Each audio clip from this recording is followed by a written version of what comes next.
mung'ayib turganlik holatini aks ettirish holati. Buni ota-onalarga xo'p shu bir taqdim etish holatida yozganman.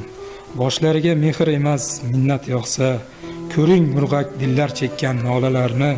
Imkon bo'lsa, yana sizda iymon bo'lsa, tirik yetim qilmang aslo bolalarni. Ular bir gul sal ayozdan so'lib qolar, qaroqlari ko'z yoshlariga to'lib qolar, insonlardan, dunyolardan ko'ngli qolar. Tirik yetim qilmang aslo bolalarni. Odamlar bor umri o'tar tirnoqqa zor, odamlar bor farzandini aylaydi xor, bolasiz uy do'zax soya solgan mozor. Tirik yetim qilmang aslo bolalarni. Yetim bola bir tug'ilib ming bor ular, tark etmaydi xayolini zilday o'ylar, begonadir unga bazm bayram to'ylar. Tirik yetim qilmang aslo bolalarni. Farzand ko'ngil chirog'idir, so'nmasin u. O'gay qo'lda g'aribgina so'nmasin u, malomatu ta'nalarni ko'rmasin u. Tirik yetim qilmang aslo